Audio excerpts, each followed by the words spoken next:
Salam alaikum, bonjour, bonsoir et azoul à tous. On espère que vous allez bien. Pour notre part, ça va, alhamdoulilah.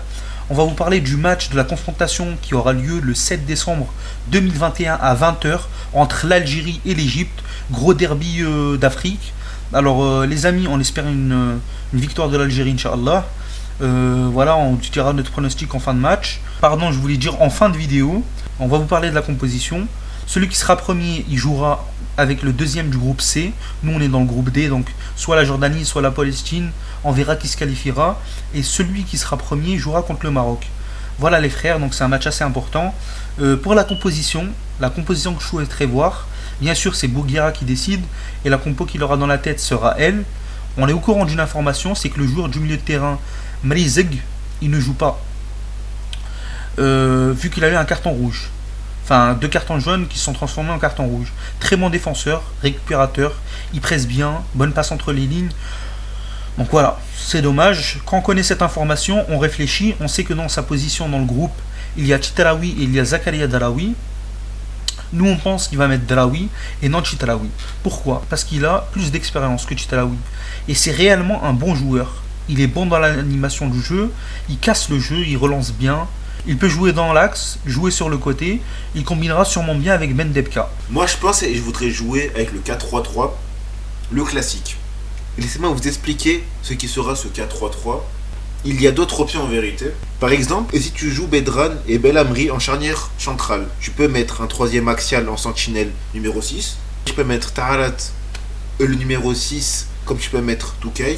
Il y aura deux milieux, Ben Debka et Sayoud. Là, c'est uniquement des idées. Il y a cette possibilité, je peux mettre Bedran et un troisième axial. Alors, laissez-nous plutôt vous parler de l'autre option, le 4-3-3. Mboulahi, je le vois bien comme gardien. Le latéral gauche, je vois bien Abdelawi, parce que Chechi a fait beaucoup d'efforts. Je pense qu'il le laissera récupérer.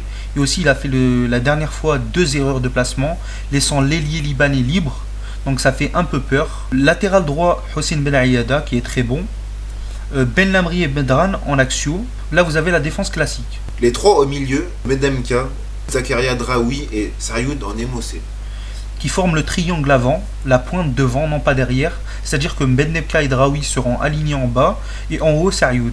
Ailier gauche Blaili, ailier droit Brahimi, en pointe Bounedjah. Bounedjah, je pense qu'il faut lui donner une dernière chance. Et Inch'Allah, il pourra se rattraper. Alors, je vous redis la compo très rapidement. Gardien Boulhi. Latéral gauche, Abdelawi. Charnière centrale, Ben Lamri, Bedran. Latéral droit, Ben Aïada. Au milieu, Ben Debka et Daraoui. En MOC, Sayoud. À droite, ailier droit, Brahimi. Ailier gauche, Blaili. Et en pointe, Bounedjah. Voilà, je vous l'ai fait comme ça sur une application, comme ça c'est bien illustré. Aussi, je pense qu'il faut qu'on tienne le milieu du terrain. Et pour l'animation offensive, Sayoud dans l'axe sera mieux que Brahimi dans l'axe pour moi. Moi, j'aimerais rajouter un petit truc. C'est que je pense que Bounedjah, pour ce match, il méritait pas. Parce que face au Liban, il a fait de mauvaises performances. Et le Liban, par rapport à l'Égypte, le niveau de l'Égypte, il est énorme comparé au Liban. Du coup, je pense que c'est mieux qu'on met Soudani en pointe. Parce que de base, Soudani, c'est un buteur.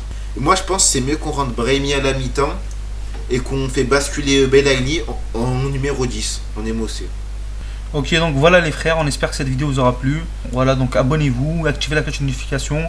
Comme ça, on pourra plus débattre avec vous, plus en discuter. L'équipe nationale, ce qui nous donne du baume au cœur, ce qui nous fait, ce qui nous donne de la ferveur pour notre pays, etc. Alors pour moi, le pronostic, ce sera 2-0, Inch'Allah, pour l'Algérie, si on concrétise bien. Moi, je pense que soit il y aura match nul ou soit une victoire 2-1 de l'Algérie. Inch'Allah. Inch'Allah, bien sûr. Voilà les frères pour notre pronostic. N'hésitez pas à nous dire dans les commentaires ce que vous pensez, vous. Et puis voilà, à très bientôt pour une prochaine vidéo. Salam alaikum et 1, 2, 3. Vive l'Algérie.